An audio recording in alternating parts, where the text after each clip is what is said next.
Неге көкек дейміз?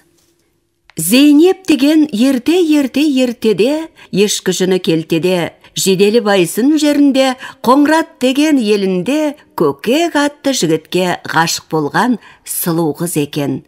Әкесі бай бопты, 4 түлігі сай бопты. Көкек екі иығына 2 кісі мінгендей, ірі денелі, еңсегей бойлы қараторы қанды бет, қайратты да мейірімді жігіт екен. Бірақ кедей бопты. 2 жас үйленуге уағда байласады. Бай кедей жігітті менсінбей қызын Дарияның арғы бетіндегі Ағзер, қолымен Түркістан, Шорнақ, Сауран жақты меңзейді. Бір саудагердің баласына ұзататын бопты. Зейнеп пен көкек ауылдан жасырынып шығып, қашпаққа бел байлайды. Алыста, күн батыста Зейнептің ата жұрты бар екен. Аталар әлде қандай бір себептермен кезінде жер ауып, сыр бойына келген дейді. Есіл дерті ата қонысқа Аққу теңізіне жету бопты. Бірақ қыздаңдыға мыстан кемпір сезіп қалып байға хабар береді.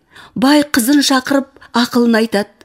Қыз құлақ аспайды, қорқытады, көнбейді, ұрып соғады, алған бетінен қайтпайды.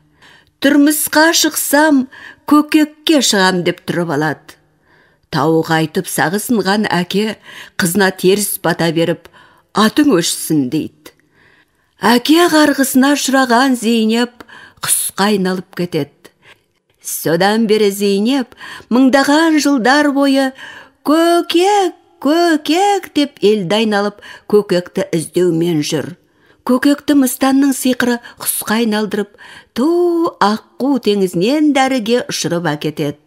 Ол сол жақта Зейнепті іздеп, түнімен жағы сенбей, Зейнеп деп сүйген жарын шақырумен көрер таңды көзімен атыратын көрінеді. Қосыла алмаған қос ғашықтың хикаясы осындай.